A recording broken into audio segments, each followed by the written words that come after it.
Dans la conception d'un vêtement, il existe deux grandes catégories de matières. La maille d'un côté et le tissu de l'autre. C'est la maille qui, la première, a été mise au cœur des collections American Vintage.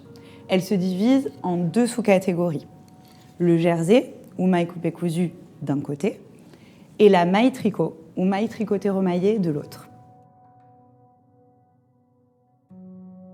La maille coupée cousue, ou le jersey, c'est la matière du t-shirt, c'est aussi la matière du molleton.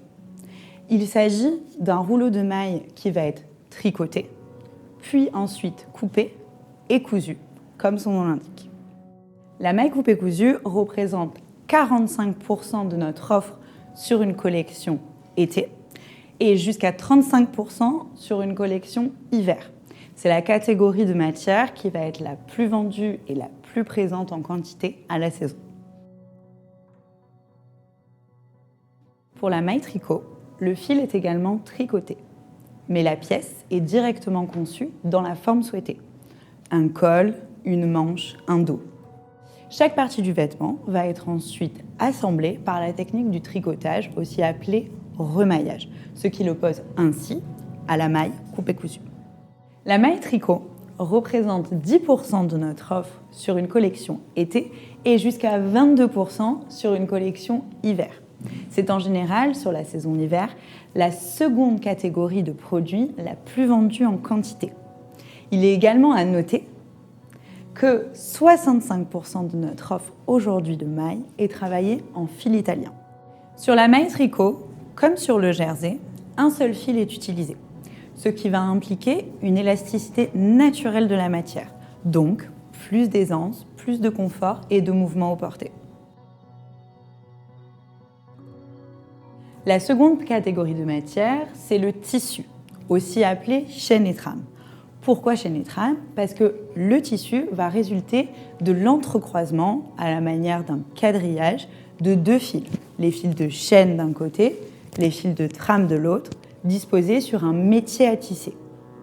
Le fait d'avoir deux fils, à l'inverse de la maille, va impliquer sur le vêtement une structure, donc aucune élasticité naturelle. Cette catégorie de matière permet une très grande diversité au niveau des structures et du tombé.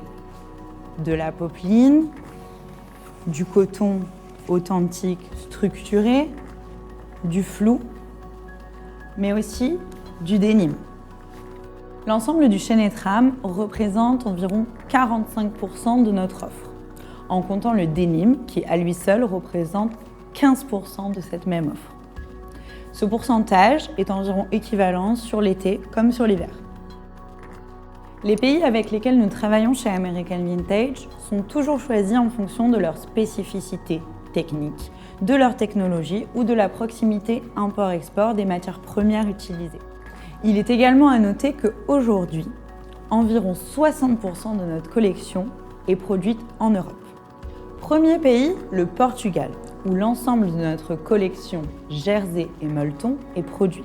Nous travaillons avec ces usines depuis le début chez American Vintage.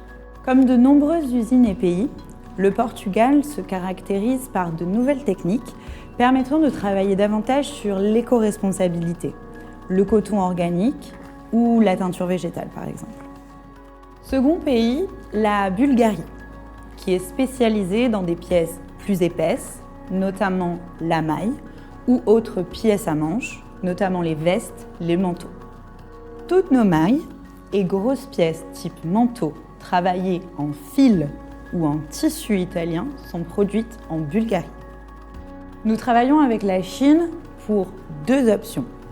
Tout d'abord, le flou, dont elle détient le savoir-faire historique, et ensuite, la maille fine. En effet, à la pointe de la technologie textile, les usines avec lesquelles nous travaillons nous permettent de travailler de nouvelles matières, plus moelleuses et plus inattendues. Maroc, Tunisie et Turquie se partagent plus de la moitié de notre production de chaîne et trame. Le Maroc, spécialiste des lavages, est notre partenaire sur un certain type de flou issu du lyocell ou du cupro, mais également sur un denim plus souple. La Tunisie prend en charge la majeure partie du denim.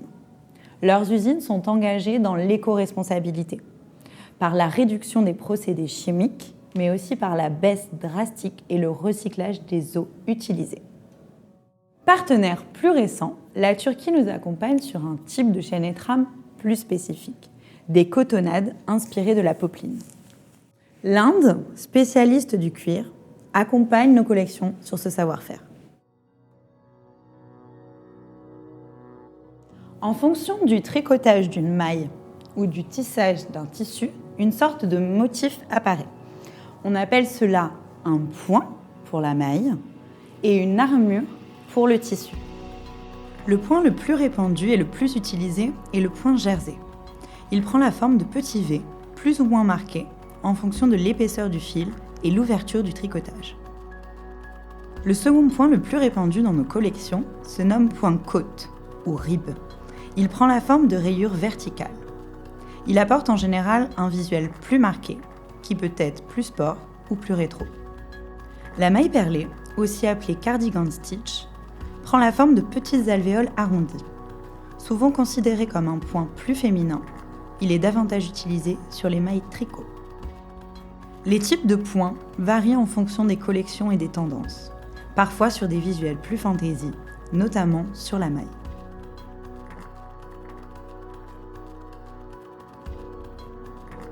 L'armure la plus classique est l'armure toile. Elle prend la forme d'un quadrillage. C'est une armure relativement lisse. L'un des dérivés de cette armure est l'armure nattée, dans laquelle 2 fils de chaîne et 2 fils de trame sont utilisés pour obtenir un tissu plus compact et un visuel plus marqué. Le sergé est le type d'armure le plus répandu chez American Vintage. Elle se présente sous la forme de lignes diagonales. L'un des dérivés de cette armure est le denim. Pour obtenir l'effet contrasté du denim, on utilise à l'origine un fil blanc et un fil bleu. Le satin est un type d'armure qui permet d'obtenir une surface particulièrement lisse et parfois brillante en fonction de la matière utilisée. Outre ces 3 armures principales, on note également le chevron ou le dobby, parfois présent en touche dans nos collections.